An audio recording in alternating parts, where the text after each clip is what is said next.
प्रिय विद्यार्थियों, मैं doctor Shivshankar Vyas, assistant professor, government law PG college Bikaner, और हमारे कॉलेज के यूट्यूब चैनल पर जो हमारी क्लासेस चल रही हैं उस पर LLB second year administrative law प्रशासनिक विधि और प्रशासनिक विधि में हम अपनी क्लास में पिछले टॉपिक में चर्चा शुरू कर चुके हैं। प्रत्यायोजित विधायन या डेलीगेटेड लेजिस्लेशन के ऊपर हमने अपना डिस्कशन शुरू किया था। आज हम उसी क्रम में डेलीगेटेड लेजिस्लेशन प्रत्यायोजित विधायन की संवैधानिकता, कॉन्स्टिट्यूशनलिटी ऑफ डेलीगेटेड लेजिस्लेशन, प्रत्यायोजित विधायन की संवैधानिकता पर चर्चा करेंगे।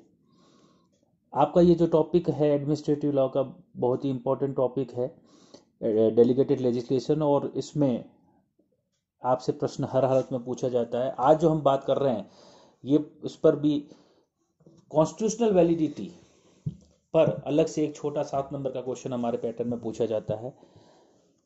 समझिए कि हम इस कॉन्स्टिट्यूशनल वैलिडिटी में क्या बात करने जा रहे हैं। हमने अपनी पिछली क्लास में चर्चा की थी कि जब विधायक का अपनी विधि निर्माण करने की शक्ति अपने से भिन्न किसी अन्य अंग को सुपुर्द करता है और उसके द्वारा निर्मित जो विधि होती है उसे हम प्रत्यायोजित विधायन कहते हैं। आज हम ये चर्चा करने जा रहे हैं कि क्या जिस विधानमंडल को विधि निर्माण करने की शक्ति प्रदान की गई है हमारे संविधान के द्वारा, क्या ऐसी शक्तियों का प्रत्यायोजन किया जा सकता है, यानी कि उसकी संवैधानिकता हम संविधान की कसौटी पे चेक करेंगे कि क्या उसके द्वारा ऐसा किया जा सकता है या नहीं किया जा सकता। इस पर चर्चा करने से पहले कि हम कॉन्स्टिट्यूशनल वैलिडिटी की बात करें भारतीय संदर्भ में, उससे पहले हम ब्रिटेन और अमेरिका की इस संदर्भ में स्थिति देखते हुए अपनी यहाँ की चर्चा शुरू करेंगे। तो कॉन्स्टिट्यूशनल वैलिडिटी जो हम बात कर रहे हैं कि प्रत्यायोजित विधायन की संवैधानिकता क्या है, तो ब्रिटेन की हम बात करें, पोजीशन इन इंग्लैंड, तो पॉलिटिकल साइंस वाले लड़कों को पता है कि ब्रिटेन में जब हम बात करते हैं कि वहाँ संसद को सर्वोच्च संप्रभु घोषित किया गया है। ध्यान देने वाली बात है, जब हम अपने देश की बात करते हैं तो हमारे यहाँ पर जो संप्रभु या सर्वोच्च है वो संविधान है। ये बात आपको विशेष तरीके से याद रखने वाली बात है कि हमारे यहाँ संसद नहीं, संविधान सर्वोच्च है। जबकि हम ब्रिटेन की जब बात करते हैं तो वहाँ की संसद को संप्रभु व सर्वोच्च घोषित किया गया है और वहाँ पर लिखित संविधान का अभाव है। अब बात आती है कि क्या संसद अपनी विधि निर्माण करने की जो शक्ति है वो किसी दूसरे अभिकरण को सौंप सकती है या नहीं सौंप सकती, और अगर सौंप सकती है तो वो किस सीमा तक उसका प्रत्यायोजन कर सकती है। तो जब संसद है ही सर्वोच्च संप्रभु, उससे बड़ा कोई नहीं है, तो ब्रिटेन की स्थिति बड़ी क्लियर सी है कि वह अपनी शक्तियों का प्रत्यायोजन कर सकती है और किसी भी सीमा तक कर सकती है, क्योंकि उसके ऊपर कोई चेक एंड बैलेंस न्यायपालिका का भी नहीं है। ली वर्सेस ब्यू टेरिगन रेलवे के मामले में ये बात तय कर दी गई कि न्यायालय संसद द्वारा पारित किसी विधि की वैधता पर विचार नहीं कर सकता। यानी कि संसद जो कर दे वो सर्वोच्च है, वो संप्रभु है, उससे बड़ा कोई नहीं है। अगर संसद ने अपनी शक्ति का प्रत्यायोजन कर लिया है तो उसकी संवैधानिकता पर कोई प्रश्न नहीं उठाया जा सकता। ये स्थिति तो हमारी रही ब्रिटेन की। अब हम बात कर रहे हैं अमेरिका की कि साहब अमेरिका में अगर यही काम अमेरिका में हो तो क्या स्थिति बनेगी। तो कहता है कि जहाँ पर लिखित संविधान होते हैं, जैसे अमेरिका में हैं, हमारे भारत में हैं, वहाँ पर विधायिका या विधानमंडल को संविधान द्वारा अनुज्ञात सीमाओं के भीतर रहकर ही काम करना पड़ता है। यानी कि जो लिमिट बता दी गई है वहाँ अब क्या पोजिशन, देखो परिवर्तन आ गया है परिस्थिति में।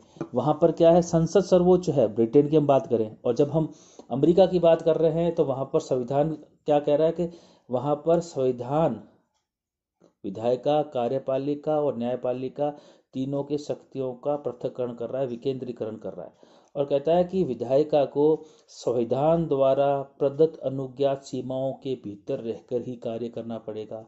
तो हम चेक एंड बैलेंस की थ्योरी कहाँ पर निकल के आई, हम कहाँ चेक करेंगे, क्या अमेरिका का संविधान ऐसी परमिशन देता है या नहीं देता कि वहाँ की संसद अपनी शक्तियों का प्रत्यायोजन कर सके। तो डीएल की संवैधानिकता इस सिद्धांत पर आधारित है कि संविधान विधानमंडलों को विधि निर्माण करने की शक्ति देता है। वहां विधानमंडल सर्वोच्च नहीं है। वहां जब तक डेलीगेटेड लेजिस्लेशन को स्पष्टतः संविधान में प्रोहिबिटेड नहीं कर दिया जाता, डेलीगेटेड लेजिस्लेशन को व्यवहारिक कारणों से विधि संगत मान लिया जाता है।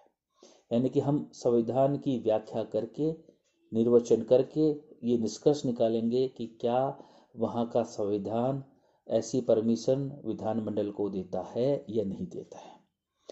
अमेरिका का जो संविधान है वो लॉक और मॉन्टेस्क्यू के विचारों से प्रभावित है और शक्ति पृथक्करण, सेपरेशन ऑफ पावर के सिद्धांत को उस संविधान में समाविष्ट किया गया है। इसलिए विधायिका, कार्यपालिका तथा न्यायपालिका को शक्तियों का विकेंद्रीकरण कर दिया गया है। अमेरिका का संविधान बहुत छोटा है और तीनों की शक्तियों का विकेंद्रीकरण कर दिया गया है। और फील्ड बनाम क्लॉक के मामले में अमेरिकन उच्चतम न्यायालय ने कहा कि जो शक्तियां राज्य के किसी एक विभाग को सौंपी जाती है वे अपनी शक्तियों का प्रयोग इस प्रकार से करे कि दूसरे विभाग की शक्तियों का अतिक्रमण न हो। देखिए सेपरेशन ऑफ पावर को कैसे कि एक विभाग को जो शक्तियां दी गई है वे अपनी शक्तियों का प्रयोग इस प्रकार से करे कि दूसरे विभाग की शक्तियों का अतिक्रमण न हो। इस प्रकार शक्तियों के पृथक्करण के सिद्धांत से प्रत्यायोजन को प्रोहिबिटेड कर दिया गया। और कंसेप्ट इसके पीछे आधार क्या बना कि वस्तुतः ये स्थिति लॉ ऑफ एजेंसी से संबंधित है। भाई प्रोहिबिटेड करने का आधार क्या बनाया गया, इसके अनुसार अभिकर्ता अपने को प्रत्यायोजित शक्तियों का पुनः प्रत्यायोजित नहीं करता।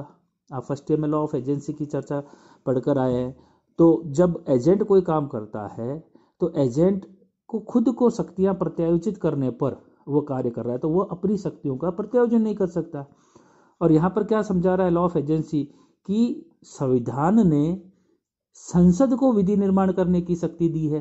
तो लॉ ऑफ एजेंसी कहाँ लागू कैसे हो गई कि अब संसद जो कर रही है वह क्या कर रही है, संविधान के एजेंट के रूप में, यानी कि संविधान द्वारा प्रदत्त शक्तियों का प्रयोग करते हुए विधि निर्माण करने का कार्य कर रही है।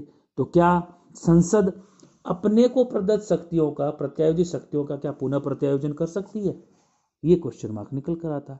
तो कहता है कि इसलिए प्रत्यायोजन नहीं किया जा सकता क्योंकि प्रत्यायोजित शक्तियों का पुनः प्रत्यायोजन नहीं कर सकता। लेकिन अमेरिकन कॉन्स्टिट्यूशन की हम बात करें तो लॉक और मॉन्टेस्क्यू के सिद्धांतों को आगे चलकर कठोरता से इनकी पालना नहीं हो सकी और शिथिलता को अपनाते हुए न्यायपालिका ने वैगमन वर्सेस साउथ यार्ड के मामले में कुछ सीमा तक क्या किया, डेलीगेटेड लेजिस्लेशन को एक्सेप्ट किया। और किस थ्योरी के साथ कि विधायी शक्तियों के प्रत्यायोजन को निषेध कर दिया गया कि प्रत्यायोजन किया जा सकता है लेकिन मुख्य विधायी शक्ति का प्रत्यायोजन नहीं किया जा सकता। Essential legislative power can not be delegated. जो मुख्य विधायी शक्तियां हैं उनका प्रत्यायोजन नहीं किया जा सकता और गौण विधायी शक्तियों के प्रत्यायोजन की अनुमति प्रदान कर दी गई। तो अमेरिका की जब हम बात कर रहे हैं तो क्या लास्ट में हमारे पास में निष्कर्ष निकल के आ रहा है कि प्रारंभ में शक्तियों के विकेंद्रीकरण को एक्सेप्ट किया गया, शक्ति पृथक्करण को एक्सेप्ट किया गया और वहां पर शक्तियों के प्रत्यायोजन को प्रतिबंधित किया गया। लेकिन आगे चलकर वैगमन वर्सेस साउथ हार्ड के मामले में अमेरिकन जुडिशरी ने ये एक्सेप्ट किया कि शक्तियों का प्रत्यायोजन किया जा सकता है। लेकिन उन्होंने क्या गाइडलाइन निकाली कि जो मुख्य विधायी शक्तियां हैं उनका प्रत्यायोजन नहीं किया जा सकता। यानी कि जो काम संसद के द्वारा आवश्यक रूप से किए जाने हैं वे तो संसद के द्वारा ही किए जाएंगे, विधानमंडल के द्वारा ही किए जाएंगे, लेकिन गौण विधायी शक्तियों का प्रत्यायोजन करने की अनुमति प्रदान कर दी गई। तो प्रत्यायोजन की वैधता या संवैधानिकता पर हमने पहलू में ब्रिटेन और अमेरिका की स्थिति का आंकलन किया। अब हम आएंगे अपने देश पर इस बात को देखने के लिए क्या भारत में इसकी संवैधानिकता क्या है। तो जब हम पोजीशन ऑफ इंडिया की बात करेंगे तो भारतीय संविधान का अनुच्छेद 246 विधि निर्माण करने की शक्ति संसद और विधानमंडलों में निहित की गई है। जो लॉ मेकिंग पावर है, ठीक है ना, वो क्या होगा, या तो संसद या विधानमंडल, जिसका सब्जेक्ट है उसके द्वारा उसके ऊपर लॉ बनाया जाएगा। संविधान में ऐसा कुछ भी नहीं कहा गया है जिससे ये निष्कर्ष निकाला जा सके कि विधानमंडल विधायी शक्तियों का प्रत्यायोजन नहीं कर सकता। इसका मतलब ये भी नहीं है कि संविधान हमें शक्तियों के प्रत्यायोजन करने की अनुमति भी देता है। आर्टिकल 245 और 246 कुछ नहीं कह रहा। यहाँ पर क्या बात आ रही है कि विधि निर्माण करने की शक्ति संसद और विधानमंडलों में है। आगे चलकर हमारा आर्टिकल कहता है कि संविधान में अनेक ऐसे अनुच्छेद हैं जो कार्यकारी के प्रमुख यानी कि राष्ट्रपति और राज्यपाल को कुछ विशेष परिस्थितियों में कानून बनाने का अधिकार प्रदान करता है। वो हमने अपने कॉन्स्टिट्यूशन में चर्चा कर ली है कि जब विधानमंडल, संसद या राज्यों के विधानमंडल अगर सत्र में नहीं है तो राष्ट्रपति आर्टिकल 123 में और राज्यपाल आर्टिकल 213 में क्या कर सकते हैं, अध्यादेश जारी कर सकते हैं, और अध्यादेश के द्वारा निर्मित जो कानून होगा वो भी विधि के समान होगा। इससे ये बात स्पष्ट होती है कि संविधान मेकर्स जो हमारे थे, जो संविधान निर्माता थे, इनका आशय ये नहीं था कि केंद्र तथा राज्यों में संसद तथा विधानमंडल ही कानून बनाएंगे। व्याख्या का विषय है, निर्वचन का विषय है। हम अलग अलग प्रावधानों से निष्कर्ष क्या निकाल रहे हैं कि निर्माताओं का कहीं ये आशय नहीं था कि सिर्फ साफ संसद और विधानमंडल ही कानून बनाएंगे। राज्यों की विधायी शक्तियों के प्रत्यायोजन को आवश्यक समझा गया, इसलिए संविधान में वहां उसे प्रोहिबिटेड भी नहीं किया गया। आर्टिकल 13(3) क्या कहता है कि विधि शब्द में अध्यादेश, आदेश, उपनियम, विनियम और अधिसूचनाओं को भी शामिल करता है और उनको फंडामेंटल राइट्स का उल्लंघनकारी होने पर शून्य भी घोषित किया जा सकता है। अब ये जो रूल्स, रेगुलेशन, ऑर्डर, ऑर्डिनेंस जिनकी हम बात कर रहे हैं, ये विधानमंडलों के द्वारा नहीं बनाए जाते, वरन ऐसे ट्रिब्यूनल द्वारा बनाए जाते हैं जो लेजिस्लेटिव पावर, विधायी शक्तियों का इस्तेमाल नहीं करते और उनको शक्तियों का प्रत्यायोजन करने पर ही वह इस लॉ का निर्माण करते हैं। अतः ये ट्रिब्यूनल, कार्यकारिणी या स्थानीय स्वशासी निकाय, अर्ध सरकारी संस्थाएं, ये वो होती हैं जो इन कानूनों का निर्माण करती है। अतः संविधान के इन सब उपबंधों से इनडायरेक्टली ये निष्कर्ष निकाला जा सकता है कि कार्यकारिणी एक निश्चित सीमा के अंतर्गत प्रत्यायोजन की जा सकती है, यानी कि शक्तियों का प्रत्यायोजन किया जा सकता है। तो संविधान के प्रावधानों से हम ये निष्कर्ष निकालते हैं कि यहाँ पर भी क्या किया जा सकता है, प्रत्यायोजन किया जा सकता है। तो आज की क्लास में हमने जो चर्चा की वो थी प्रत्यायोजन विधायन की संवैधानिकता, और इस पर हमने ब्रिटिश, अमेरिकन और इंडियन ट्रेंड की चर्चा की। अगली क्लास में हम नए टॉपिक, इसी में एक नए इश्यू पर चर्चा करेंगे। धन्यवाद।